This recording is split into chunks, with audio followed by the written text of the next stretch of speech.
defense mechanism. Jadi secara psikologis kita membela diri. Jadi cara untuk mengatasi stresmu biar sebenarnya kamu salah tapi kamu tetap kelihatan benar. Itu namanya defense mechanism. Mekanisme defensif.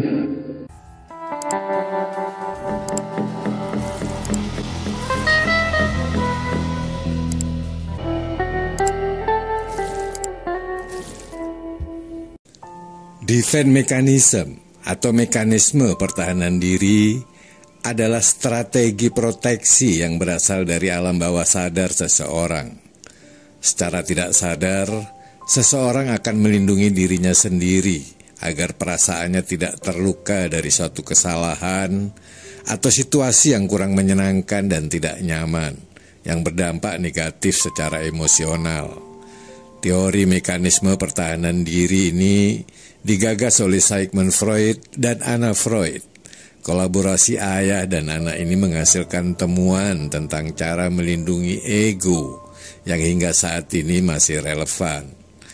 Mekanisme pertahanan diri bukanlah hal yang bertujuan untuk mengatasi masalah dalam bersosialisasi, melainkan reaksi yang secara spontan dilakukan oleh seseorang. Dengan kata lain, pertahanan diri seseorang akan secara otomatis aktif ketika menghadapi hal-hal yang dapat memicu perasaan negatif seperti marah, sedih, kecewa, takut, dan malu. Alih-alih bereaksi dengan emosi yang meluap-luap, seseorang akan berkompromi dengan dirinya sendiri dengan cara mengaktifkan defense mechanism atau mekanisme pertahanan diri. Defense mechanism. Jadi secara psikologis kita membela diri. Caranya membela diri ada sekitar 10 dalam catatan saya kalau dari bukunya Freud. Jadi cara untuk mengatasi stresmu biar sebenarnya kamu salah tapi kamu tetap kelihatan benar. Itu namanya defense mechanism. Mekanisme defensif. Yang pertama represi. Represi itu menekan biar nggak kelihatan. Jadi misalnya kamu suka sama temanmu sak kelas, sementara dia sudah punya pacar, terus kamu udahlah nggak boleh dia sudah punya pacar, ini nggak boleh, dosa saya ini suka sama pacarnya teman ini harus disingkirkan. Nah, itu namanya direpresi. Kamu sembunyikan dalam-dalam. Nah, itu represi. Salah saya ini kayak gini, ini nggak boleh ini, masa. Nah, itu tak gini. Kamu pamit di kelas, sebenarnya kamu nggak sakit tapi kamu bikin surat, mohon maaf Pak, di kuliah siang ini saya nggak masuk karena sakit. Nah, terus kamu ngerti kalau itu salah, maka ini jangan sampai ketahuan, jangan sampai ketahuan pokoknya. Nah, itu terus kamu represi, kamu sembunyikan dalam-dalam. Itu namanya direpresi, ditekan. Ditekan itu kan tidak hilang. Itu nanti jadi konsumsi bawah sadar. Seolah-olah itu hilang tapi tidak. Dia jadi penghuni bawah sadar. Itu kadang-kadang nyetir perilakumu tapi nggak sadar loh. Sehingga kalau ketemu dosennya tiba-tiba kamu salah tingkah, tiba-tiba kamu merasa nggak enak. Itu karena ada bawah sadar yang bilang tadi aku bohong pada dosen ini.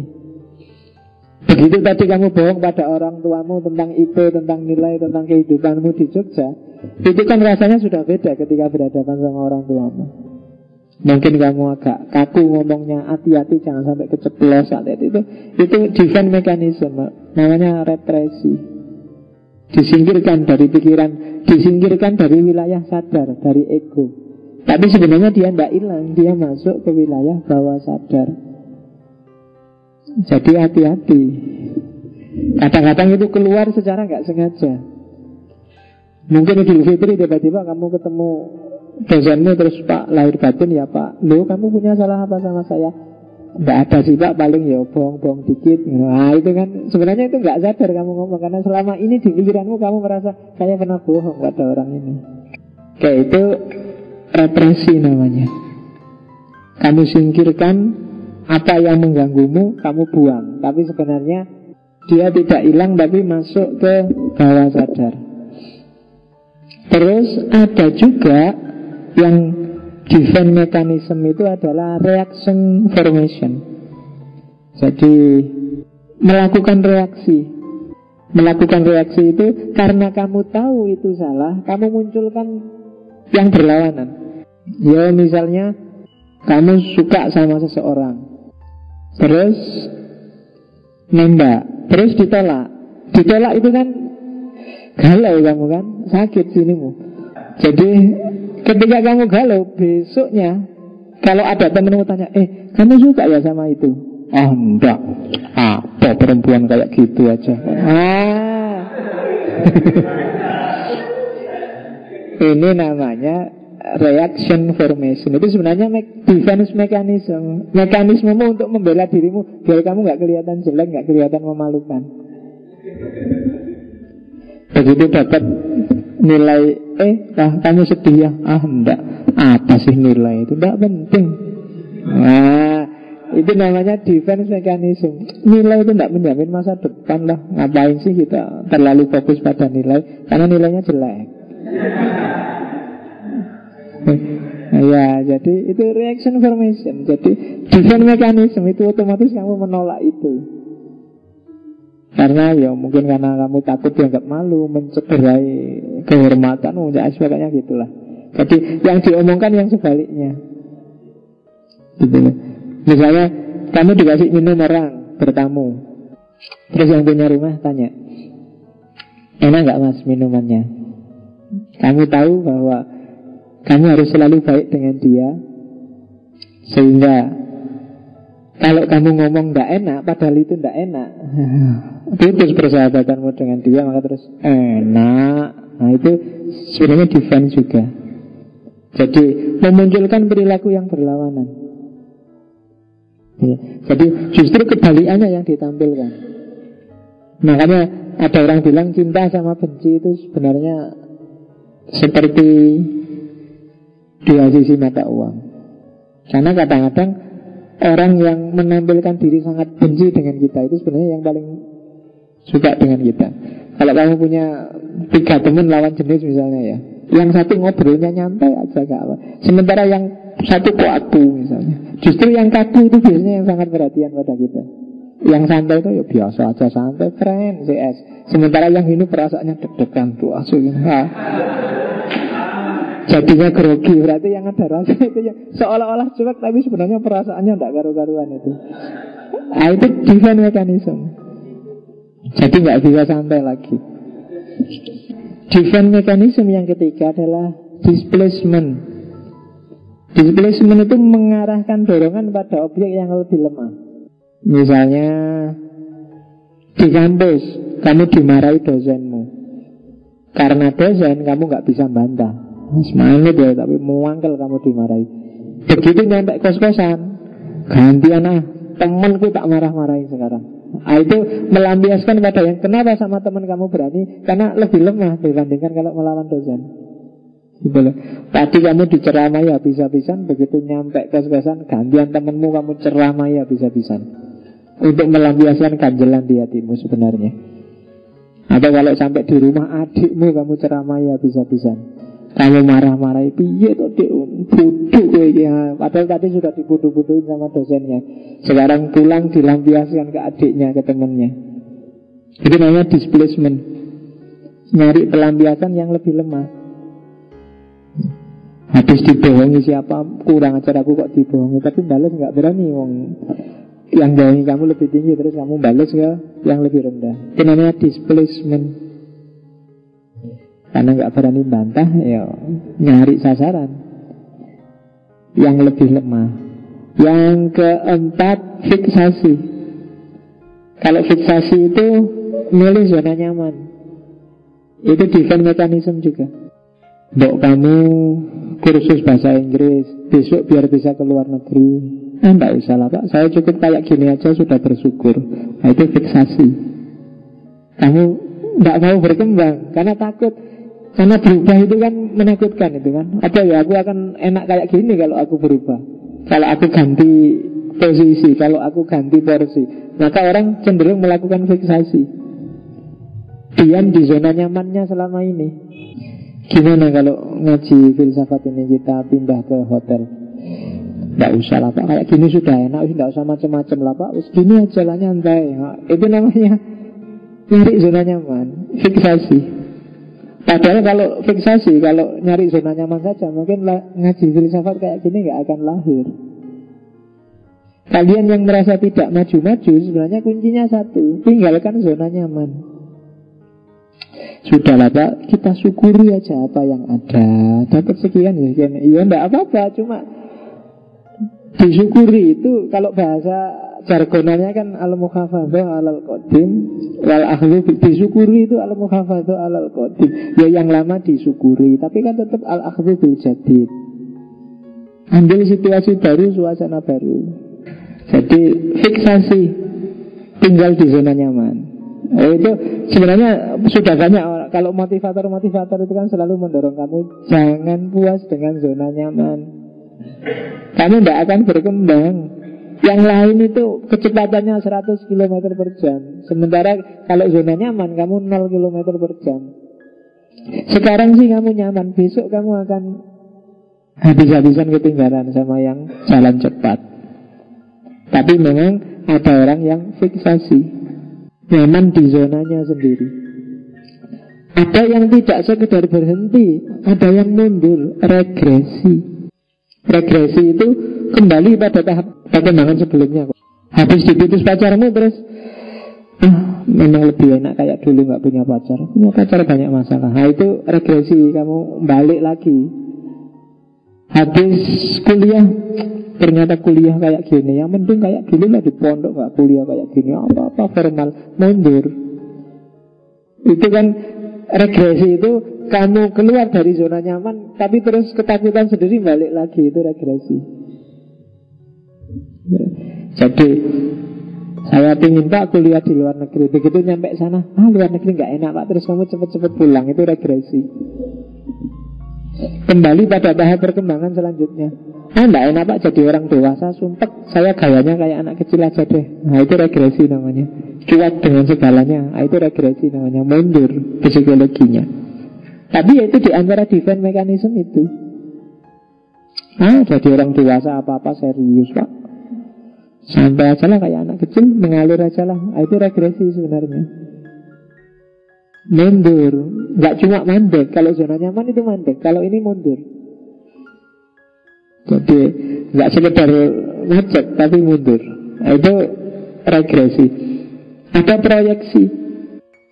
Proyeksi itu mengatributkan karena mungkin malu, karena mungkin nggak enak, karena mungkin merasa bersalah. Apa yang ada pada dirinya diarahkan pada orang lain. Itu proyeksi. Misalnya kamu sebenarnya, misalnya ada orang pakai rok mini di depan metro, kamu bilang, astagfirullah rok mininya. Terus temennya bilang, hei kamu tertarik ya sama rok mini? Oh enggak, perempuannya itu loh, kok pakaian kayak gitu, itu kan menggoda. Sing disalahkan perempuannya. Itu namanya proyeksi. Jadi selalu orangnya ini yang salah, bukan aku. Oh enggak, bukan aku, ya dia aja terlalu gitu. Misalnya kamu tanya saya, aku raiso jawab. Terus kamu gak jadi mahasiswa, jangan cerewet gitu. Tanya itu ya yang masuk akal aja, malah kamu yang salah. Padahal sini yang tadinya gak bisa jawab. Nah ya, itu namanya proyeksi. Jadi apa yang ada padamu, kamu anggap ini jelek, terus kamu timpakan pada yang lain. Enggak, bukan saya, dia. Itu logika proyeksi. Saya sih enggak. Kamu kok mau-maunya sih patuh sama pacarmu? Enggak, bukan saya, dia aja yang nempel terus padaku. Nah itu proyeksi. Padahal ya kamu yang gitu terus. Yang kamu ya ditempeli mau aja. Itu proyeksi. Apa yang ada padamu, kamu tempelkan pada orang lain. Karena kamu malu kalau itu ternyata kamu. Itu termasuk defense mechanism. Ya sebenarnya kita tiap hari kan sering gitu juga kan. Oke. Yang kebalikannya proyeksi adalah introjeksi. Kalau tadi kan yang ada di aku tak kasih ke orang lain. Kalau introjeksi, yang ada di orang lain tak kasih ke aku. Misalnya kamu dimarahi orang tuamu, kamu itu kuliah, mbok yo kuliah yang benar, jangan pacaran terus. Terus kamu bilang, bapak dulu kan juga gitu. Nah, ini namanya introjeksi. Jadi yang dulu ada di bapakmu terus kamu atributkan pada dirimu sendiri. Lah yang lain juga gitu kok, ngapain sih? Nah, itu namanya introjeksi. Itu mekanisme pembelaan diri juga. Alah mbok kuliah itu mbok jangan kayak gitulah, yang rajin dikit. Pak, yang lain juga kayak gitu semua bapak. Itu namanya introjeksi.